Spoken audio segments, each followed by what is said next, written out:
Ameriški komunisti so danes zelo, zelo žalostni, ker je ena od njihovih glavnih kandidatk izgubila v Wisconsinu. Ja, Francesca Hong, veste, tista nora ženska, ki je hotela ukiniti zahvalni dan in je govorila o nevarnostih bližine belosti, ni zmagala v Wisconsinu. In Hasan Piker je zaradi tega zelo žalosten. Pravzaprav so DSA, znani tudi kot ameriški komunisti, zelo, zelo razočarani.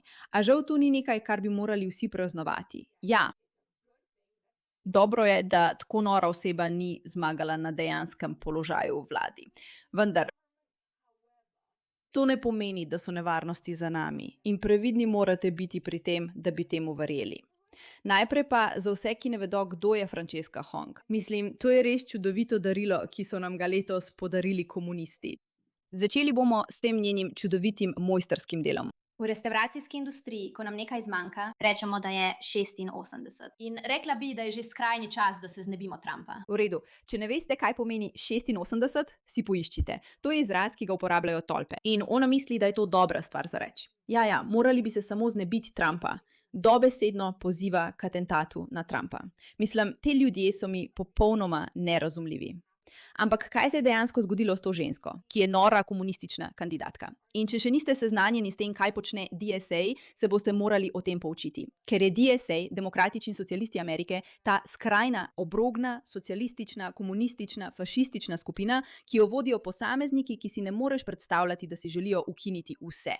Mislim, ukiniti ICE, ukiniti policijo, narediti, da vlada nadzoruje vse. Veš, klasična nora komunistka. Ampak tako obrobna in nora skupina ne more zmagati sama. Zato poskušajo dobesedno prevzeti demokratsko stranko. In to so javno povedali v intervjujih. Imajo pa tudi kup teh norih vplivnežev, kot je Hasan Piker, veš, moški, ki poziva k usmrtitvi kapitalistov na ulicah in pravi, da si je Amerika zaslužila napade 11. septembra. Takšne osebnosti to podpirajo, vendar dobivajo vse več zagona, ker so se nekako infiltrirali v demokratsko stranko in postavili te nore ljudi, dobesedno nore ljudi z norimi politikami. In samo poskušajo jih normalizirati kot kandidate, ampak niso normalni. In povedala sem vam, da je ta ženska poskušala ukiniti dan zahvalnosti. In resnično nisem pretiravala. Poglejte to. Iskreno, še vedno ne morem verjeti, da so ti posnetki resnični. Si neumna? Ja.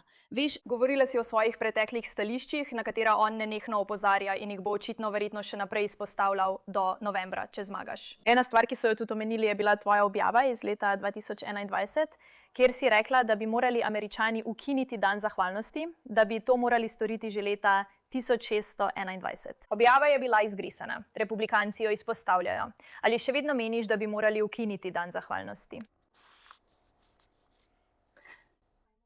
Sem kuharica in eden prvih obrokov, ki sem jih pripravila za skupnost pri 16 letih, je bil obrok za dan zahvalnosti. Poglej me, sem čustvena oseba, sem v stiku s svojimi občutki.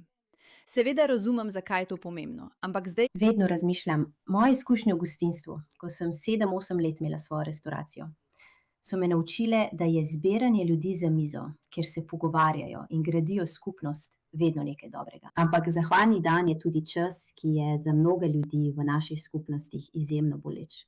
In zato sem želela poskrbeti, da ljudje razumejo, da obstaja več pogledov, a se lahko ti pogledi razvijajo. In položaj, za katerega trenutno kandidiram, ter moje izkušnje kot kuharica, mi bodo dejansko pomagali, da postanem boljša guvernerka, ki bo znala pripeljati več ljudi za skupno mizo. Seveda je biti kuharica prva stvar, ki ti bo pomagala postati uspešna guvernerka. To ima popoln smisel. Ljudje lažejo, ti kandidati lažejo. In zdaj bomo prebrali njeno izjavo in seveda videli reakcijo Hasana Pikerja. Ampak želim, da vidite, kako ti ljudje lažejo, tako neverjetno sproščeno. Samo poglejte to. Dan zahvalnosti je tudi čas, ki je za mnoge ljudi v naših skupnostih izjemno boleč. Moj najljubši praznik je dan zahvalnosti. Kako ogabno je to?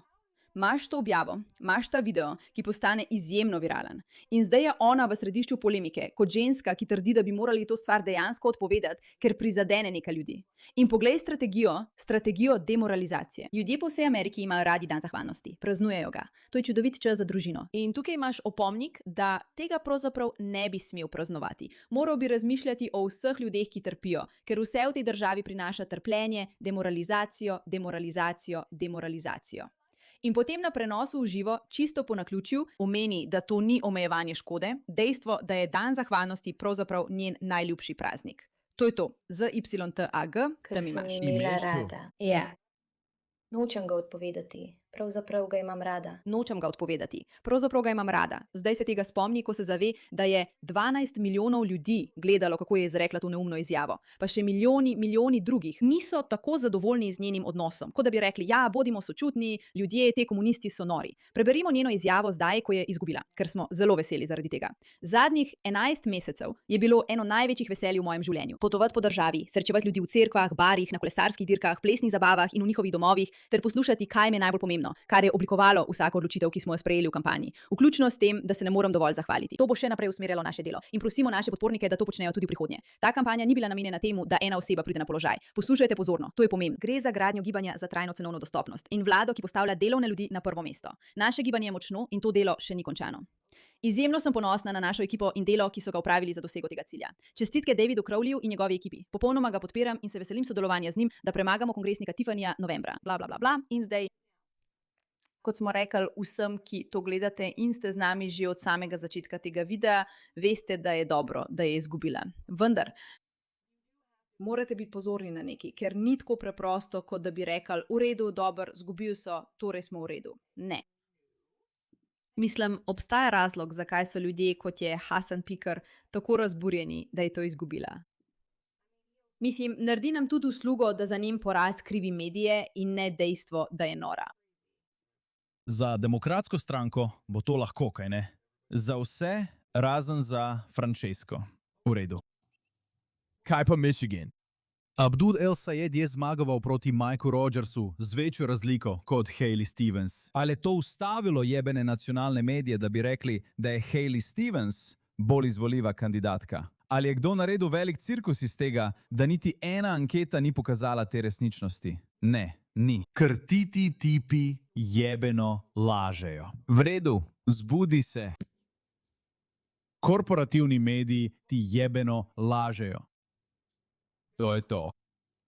Ni bilo niti ene jebene ankete, ki bi pokazala, da bo Hailey Stevens boljša od Abdula Al-Sajida v soočenju z Mikem Rogersom. To ni ustavilo CNN, MSNBC, ABC, CBS, da ne bi niti za trenutek zastali. Vsak prekleti dan v tednu, pravijo ne, Abdul bo izgubil proti Mikeu Rogersu. Preveč je musliman. V redu, tukaj je, kot da pravi, to so nacionalni mediji. Povsem se mu je odpeljalo. Toliko posnetkov je, kjer popolnoma paničari zaradi dejstva, da je Hong ali Wong ali Kong ali kakorkoli je ime izgubila. Besni so, besni zaradi tega. In preprosto, kot da ne razumejo. Ampak tukaj je stvar. Pomembno je opaziti, če na primer pogledaš, koliko. Zakaj mi ne uspe črkovati tega?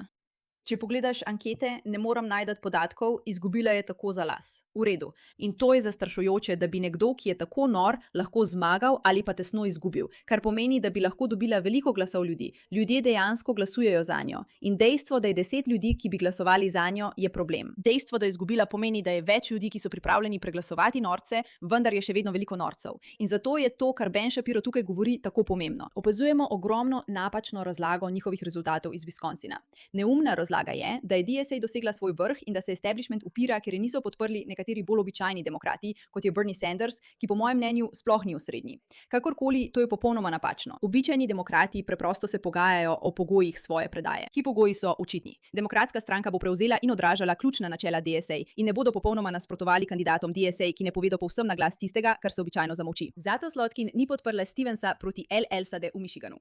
Zato Schumer in Jeffries nista podprla Coma proti Mamdaniju v New Yorku. V zameno se bodo najpomembnejše osebnosti DSA vzdržale podpore njihovim najslabšim kandidatom. Zato Bernie in AOC nista podprla Hong. Če bi jo, bi zmagala. Cilj te skupine je očiten. Kandidati, ki so praktično člani DSA, prejmejo enotno podporo demokratov po predizborih in imajo še vedno možnost zmagati na splošnih volitvah. Zato naj vas to ne zavede. DSA vozi avto in izbira smer. Običajni demokrati se pogajajo samo o hitrosti. Kaj s tem misli? No, da obstajajo nekateri kandidati DSA, ki so tako skrajni, da so tako demokrati kot DSA ugotovili, da, glej Glejte, te norosti še ne bomo mogli usiliti ljudem, ampak jo bomo še naprej preizkušali. Kar bomo naredili, je, da bomo še naprej zagovarjali nore DSE stališča, pri čemer bi morali te ljudi na tej točki dobesedno imenovati komunisti, ker niso nič drugega. In v zameno za to, da postavimo bolj običajne ljudi, ki so še vedno popolnoma komunistični in nori, nam bodo demokrati dali več podpore. Tako bomo nehali podpirati popolnoma nore, ker tega ne moremo storiti. Ampak mi vsekakor prevzemamo demokratsko stranko. In dejstvo, da toliko ljudi glasuje za Honga, pomeni, da imamo problem. To je to. Preprosto, komunizem prevzema različne kraje po Zahodu in deluje. Spet, morda ni uspela v celoti, morda niso zmagali na vseh volitvah. Hong morda še ni na svojem položaju, ampak prevzem se je res začel in pomen odpora še nikoli ni bil večji. Hvala za vašo pozornost glede te zadeve.